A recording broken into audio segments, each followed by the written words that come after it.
Hey everyone, welcome back to another episode of Fringe Coverage. This podcast profiles the story, swings, and stars of the LPGA Tour. Whether you're new to women's golf or a longtime fan, hopefully this podcast helps you develop your own rooting interests in women's professional golf. And Tom, we're back for another episode. We finished up the CME Tour Championship last week. We talked all about it. But amidst all of that, there was a ton of news that kind of in the news cycle of Tour Championship week, the LPGA took advantage of kind of the oxygen and the halo effect of what they were creating to unveil some news. There were some amazing broadcast enhancements that were announced, as well as some LPGA Tour schedule changes. Tommy boy, what stands out to you? What are you excited about before we kind of dive into all of it? Hey, I'm excited that this will enhance the fan viewing experience. We will be getting more streams, no tape delays, which is huge. This should be way more player friendly.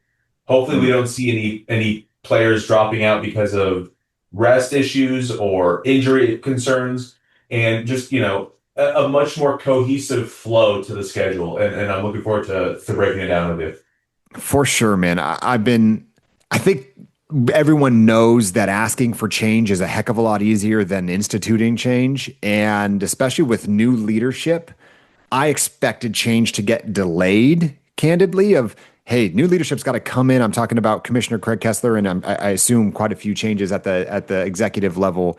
They got to assess what they're looking at, right? And the commissioner came out and said he was going to make some changes really early on. I think that's easier said than done.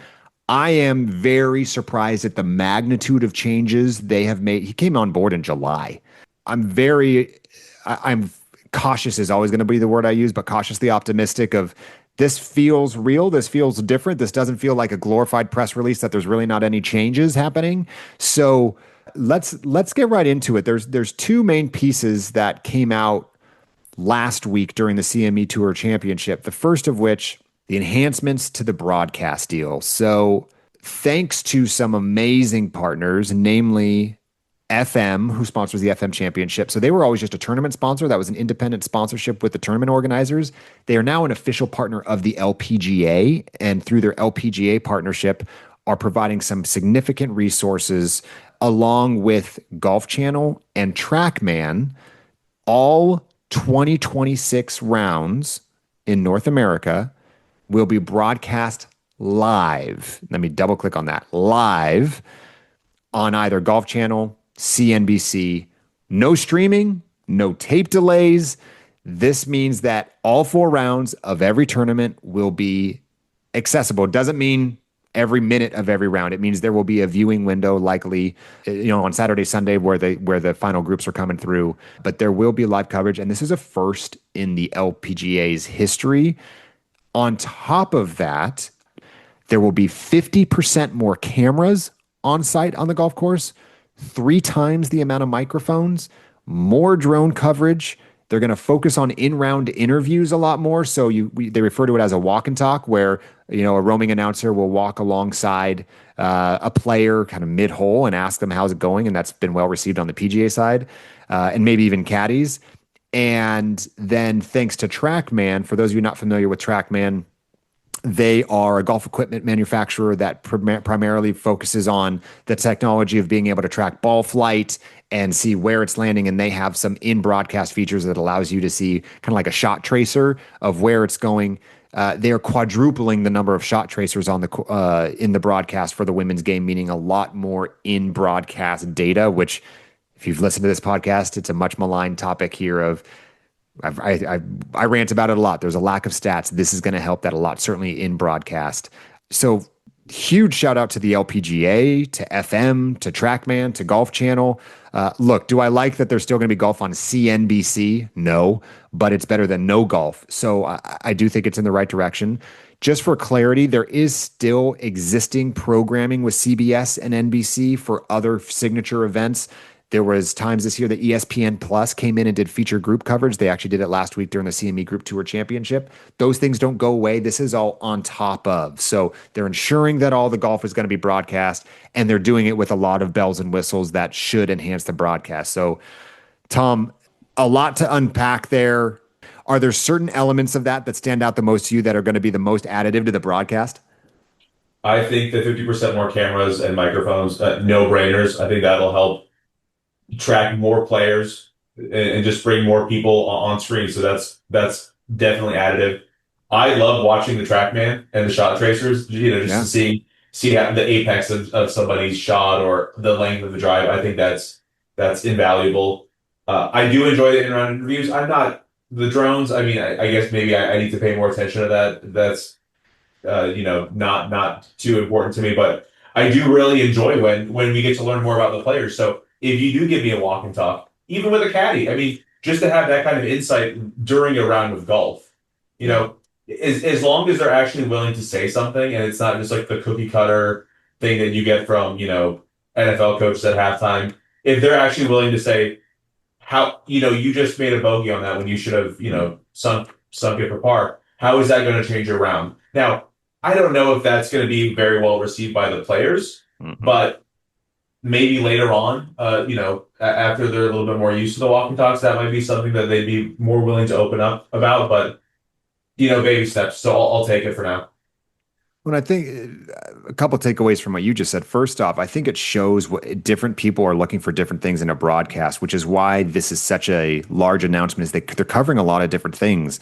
Those drone shots are going to be really appealing to the people who are kind of course architecture nuts, people that care about what does the course look like, the beauty shots coming in and out of commercial breaks, and just start to see some contour. A lot of times, the knock on golf in general, but certainly the LPGA, is when you have that one static shot from the camera tower behind the green, it kind of flattens the golf course. You don't see any contour or how hilly it is. You just see a golfer facing you, hitting it at you. You track the ball in the air, which is a very boring shot when it's just a golf ball in the air with no topography around it to know where it's going. Then it's on the green.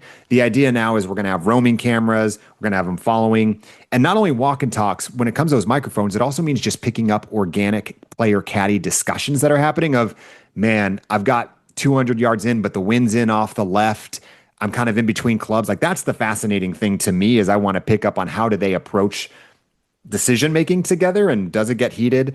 The walk and talks are a very divisive issue in professional golf, men's and women's, right? The broadcast teams have learned they have to be pretty cookie cutter with their questions because the LPGA has had walk and talks before, and they need to get a little bit better at them because if you come off a hole that you just tripled and you've already agreed, like, hey, I'll do a walk and talk today on 16. If you're coming off 15, you just blew up. What the men's tour does is they do have flexibility to say, hey, pull back. You do not go ask Scotty Scheffler how he's feeling after he just tripled the hole. Leave it. And there'll probably be make goods done later. And Scotty, as a player, will appreciate that and will be more willing to do the future one because now you are a dynamic golf decision maker that says, hey, I understand how golf works and you're probably a little hot right now.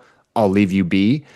There have also been LPGA players that, hey, we need to be a little bit better of making ourselves available. If we want fans, if we want people to care about us, we understand that we have a role in all this. It's not just the broadcasters making us look perfect. It's we got to put some skin in the game too and not just play good golf because their job is to play good golf. And if they want to get more money infused into the game, they need to treat it more like an entertainment product. And the walk and talks do enhance that for some, but they are going to have moments that are they're going to have good on course talent that know how to navigate that of not necessarily asking how you're approaching an individual shot. It might be, all right, the course is playing firm today. How have you and your caddy adjusted today? Just kind of more generic in round questions as opposed to, hey, why did you hit the ball left off the tee? Right. I think there's an art to that, and I've seen it done well and poorly. So hopefully the LPGA has the talent to do this. You know what, LPGA, if you're looking for some talent, me and Tom are happy to come do the walk and talks and and figure out the best way to make sure these athletes are put in the right light and not put all of a sudden like make them look like a jerk because they're mad because we interviewed them at Hey, the they're wrong doing time. changes. Now's the time to shoot your shot. Right, right. So Two things one thing that you mentioned at the very beginning of this entire podcast was the lack of microphones around the green where you could actually hear the fans cheering, right? yeah. You said, you would watch this LPGA product and it was almost like there was nobody there, like COVID times where you don't even notice the fans. But if there were more mics set up around the green now, you would actually get a little bit more fan interaction, which is, I think only a good thing. And Especially another as thing that I noticed about this entire all these changes, that it seems like these changes were made by golf fans, not necessarily just business people, but something Mm, that would help the average golf viewer to enhance their experience, which will then lead to more business. So yeah. it's a different way of going about things. Like we're not just going to sell this tournament and send these players around the world to make money. It's let's invest in our product, and then hopefully that way we can build it from within. That's really well said. I think this is a giant, this being the LPGA product is a giant jigsaw puzzle that this is a piece of it, right? Hey, it's the whole tree falls in the forest, right? Like, I don't care how good the broadcast is if the players stink, or like if the best players in the world are playing and no one's watching it, what does it matter how good the broadcast is? But it's like no one's ever going to watch if the broadcast product is bad. So you kind of have to almost subjectively decide what's the cart and what's the horse and say, okay, what do we have to get right? So in the event, and we've referenced this as relates to the WNBA and Caitlin Clark, something's going to happen on the LPGA, and I don't know when. Someone's going to come along that is a dynamic figure that garners attention beyond just the LPGA golf fan world. And when that comes, the LPGA and their broadcast partners need to be ready to showcase it in full scale immediately. They can't be like, "Oh wow, we just got our Tiger Woods, but we have no cameras, we have no walk and talks, we have no whatever." This is positioning the LPGA to say, we already have the talent. We got to do a better job of storytelling, but let's make sure our storytelling is on par with the other major leagues and tours out there.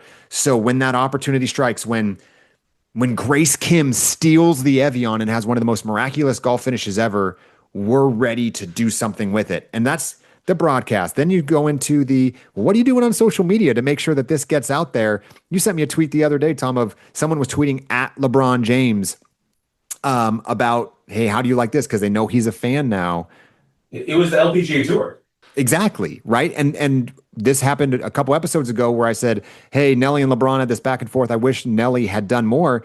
I had to eat my words because Nelly did a ton more. Nelly ended up sending shoes to LeBron and they made it a social thing. So now Nelly has entered herself into an incredibly different stratosphere of interacting with LeBron James, sending him her signature shoe with Nike. That's an amazing back and forth that, again, back to the jigsaw puzzle, you got to have amazing players, which I would say that piece is already baked. The LPGA has it. They have a challenge with the international nature of this tour, but they're going to figure out how to make those players marketable in their respective markets. You got to have a good broadcast. You got to have good sponsors. You got to have good golf courses. You got to have a good schedule, then which we're going to get into in a second. It seems like they are at the they being the LPGA, they are honing in on the things that I, as a fan, think are important. Whether or not they get them right, time will tell. But I appreciate that what looks like progress is being made in a measurable fashion.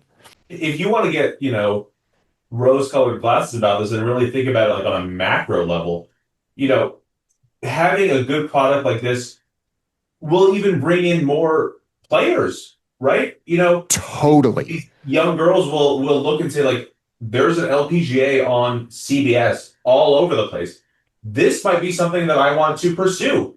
I want to play golf now, which will then lead to them playing in high school and college and, hopefully on the LPGA tour. And it's not going to be, this huge influx, but even if you do get a few people who want to do this, that's nothing but positives for this. So, And yeah. it won't be overnight, right? For all the reasons you just said, is there's a generation waiting to be inspired. And is it going to be Caitlin Clark and Angel Reese that are inspiring them? Is it going to be Nelly Korda and Gino Titicun? Is it going to be a different sport? Right now, it's very hard for the LPGA to inspire outside its own insular network of committed golf fans. And this product in theory should lend itself to a larger reach. And again, especially live broadcasting all four rounds on television means people can find it. So we mentioned this jigsaw puzzle. A second big piece of news came out last week, and that was the revised schedule. If you want to go back, episode 16, 17, somewhere in there, we very, very deeply reviewed the existing schedule and how absurd the flow or lack thereof is, how hard it is for travel for the players, how hard it is to follow as a fan, how hard it is for players to decide when to play, when to take a week off. And then And we got confirmation the next week when we spoke with Gabby Ruffles. who pretty Yeah. much just said, "Yeah, you nailed it on the head." Gabby pulled out of the Kuala Lumpur event, she said on air, because she needed a break after 3 weeks of crazy travel. And she sold herself short by saying 3 weeks of travel. What she didn't mention was before that swing, she was in Arkansas and Hawaii. I mean, she's just all over the place and non intuitive. And now let me be very clear before we dive into this. The LPGA does not own these tournaments. The LPGA works with these tournament organizers who have their own set of fans, their own set of sponsors, their own communities that they are working to produce this event. There's a charitable component. So this is not as simple as, hey, rework your schedule and do what you want. The LPGA has to work with these tournament organizers and say, are you willing to significantly or potentially significantly move your dates, your sponsor, your purse, your payout size? Because hey, you're the smallest, and if we want to attract big talent, we got to show them the money and you got a low payout. There's a lot that goes into this. So when I start talking about these scheduling changes, no, this is not at the LPGA level just to make the call. They have to work with a lot of stakeholders to make this happen. And spoiler alert, I am wildly impressed with what they were able to do in late 2025 for the 2026 season. Usually these are things of, hey, when you get to 2028, you're going to love our schedule. That was the thing. When I saw the new schedule release, I said, "Okay, well, they're doing a lot of changes, but that's probably for 2027." And it's like, no, this is happening immediately. Totally. They And, just and unveiled it all at once, just blew our minds. and let's start with this. There are more changes coming. This is just 2026. There are still some things I don't like about this. I think it's the same things the LPGA doesn't like about this, but there are things that they, in short order, said, we don't need to wait to overhaul the whole thing. Let's fix what we can fix now, be proactive, and let's continue to work with our partners who we didn't even mention this. There may be contracts that go through 2027 or 2028, so they're not allowed to touch that sponsorship or that tournament venue until they move it without some major concessions. And maybe they pay off some people and just say, hey, thanks, we got to move on. We'll make you whole so you don't lose money. There's going to be some people that are upset in all of this, and I don't want to lose sight of that, especially communities that are losing golf tournaments. But I did go event by event, date by date, and tried to find some major takeaways from this. We're doing this, folks, so you don't have to. Hence why we're dedicating an episode to it. I'm going to tell you now, there are a lot of bullets on this agenda that Tom and I are going through of things that have changed, which is a good thing. It means the LPGA took some time here. So if you look at the 2025 calendar and put it next to the 2026 calendar, here's the changes you're going to see. First off, one of the biggest changes, the Founders Tournament has changed dates, venues, and sponsors. That's a big deal. So they moved from early February to mid-March, from Florida to Arizona, and they have a new sponsor in the Fortinet who has been very, very active on the PGA side. So again, a very big golf investor, which I like seeing companies investing in both sides. Sometimes it's always been there's PGA sponsors and there's LPGA sponsors, and I never understood why there wasn't more overlap. So hopefully that becomes more of a theme of someone investing in high-end golf, not just high-end men's golf. And these and PGA and LPGA work completely separate from each other, correct? It depends on what you're talking about, but as it relates to individual tournament sponsorships, yes, those are completely independent. But they're media broadcast deals. The LPGA used to be kind of sadly a throw-in for the PGA broadcast deals. With this new expansion, I think that's more of an independent deal. I don't know that for certain, but most of the things done at the PGA and LPGA level are pretty independent. They are partners, but I'm not sure it shows in the way you and I would recognize. Shadow Creek is still hosting an event in early April, but that was a match play format last year. And this is where they unveiled the brand new Aramco Championship. This is the Saudi funded tournament that Saudi's been a large investor in the LET, the Ladies European Tour, for a while now. There's the Aramco series where they have pumped a ton of money into that tour, into those events. That is now coming to the LPGA. It's a $4 million purse. Again, outside of the CME and the majors, that will be the largest payout of the year.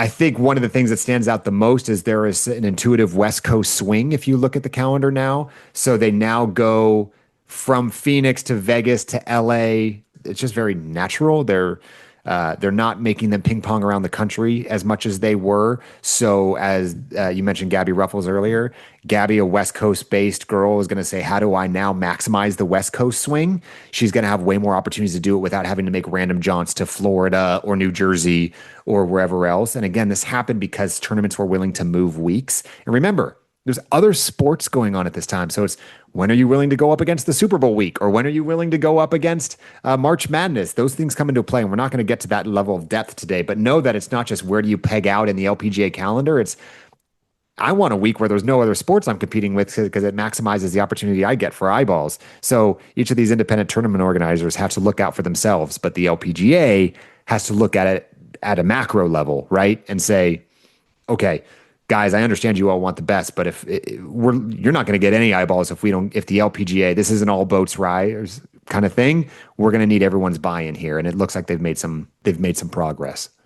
Quick tangent here. I remember speaking with Peter Campbell about this a while ago, and he was explaining to me that even, the grass is different on the West Coast versus the East Coast and how Yeah. different you have to play each course. So even something like as small as that would be very helpful. Like if you're playing in the same kind of weather, the same kind of Mm. grass, Yep. altitude, all that stuff, I would assume would be helpful for the players.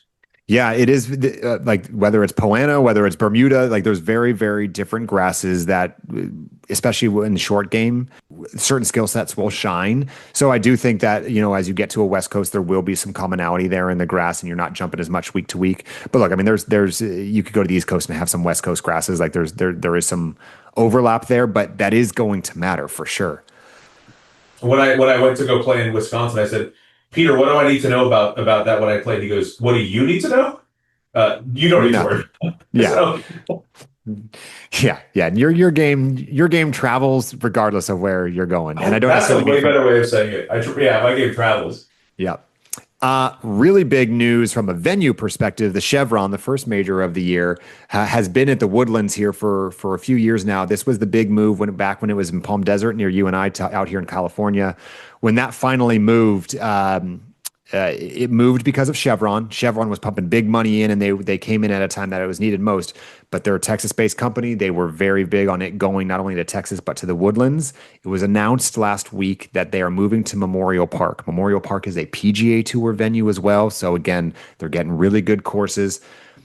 The Woodlands was in a private community. It did not show well on TV. It was the community didn't really come out for it. So for a major, the turnout was horrible.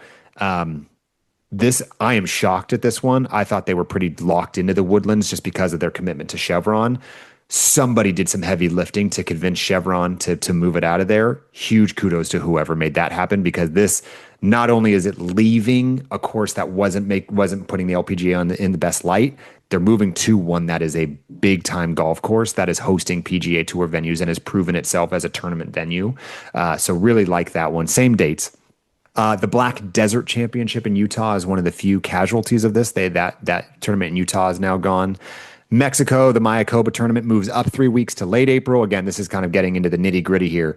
Probably the most significant, not probably, in terms of dates, by far the most significant move. The Kroger Queen City Championship, for those of you that don't remember, that's the one where Gino infamously four-putted the final green to hand Charlie Hull her title last year or earlier this year. That tournament is moving from September to May.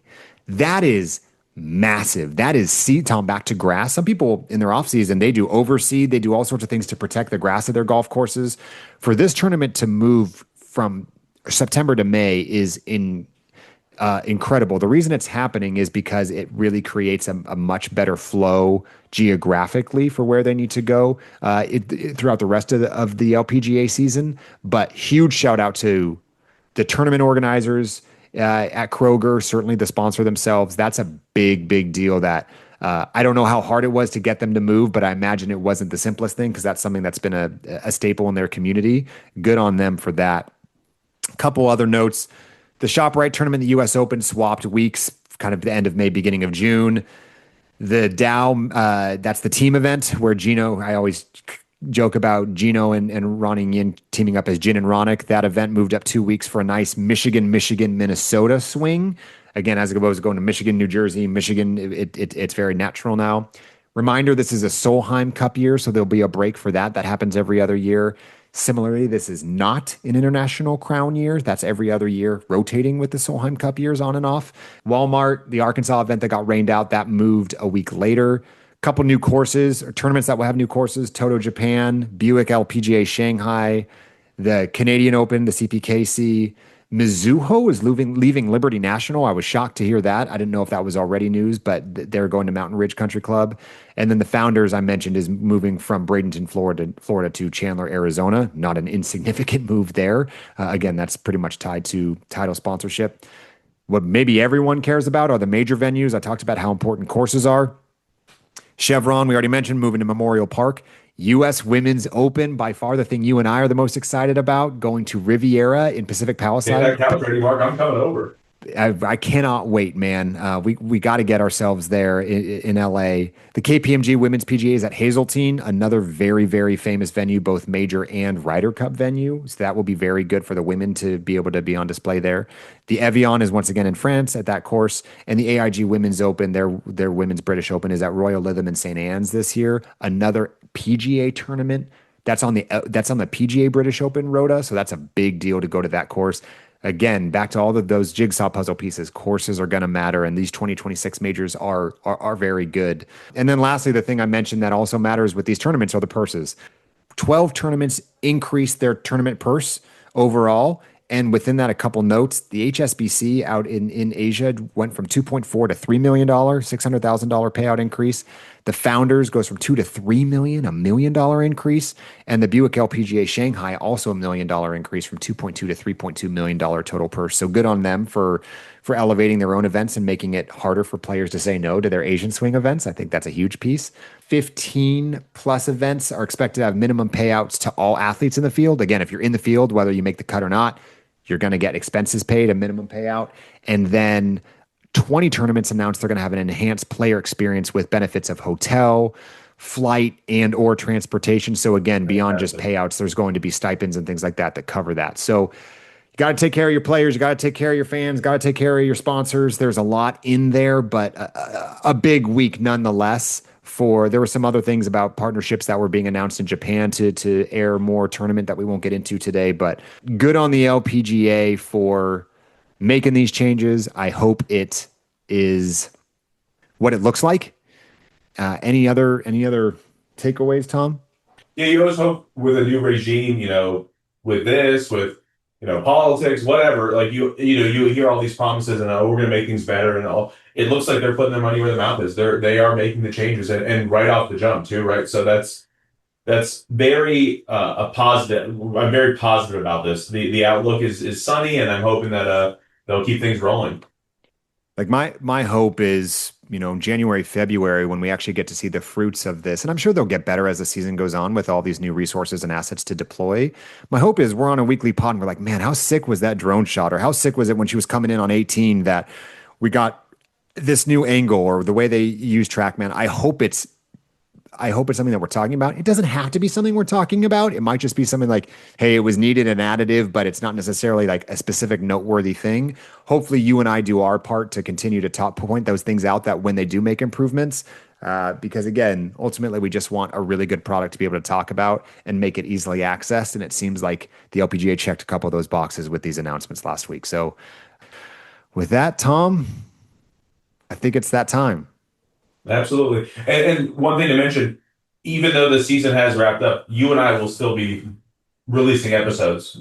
Yep. We're not going anywhere. Keeping the train rolling. Yeah, absolutely. Okay. If you have suggestions for players or topics to discuss on the podcast, send it to fringecoverage@gmail.com. You can follow us on Instagram at fringecoveragepod. And whether you're approaching from the fairway or the rough, we got you covered inside the fringe.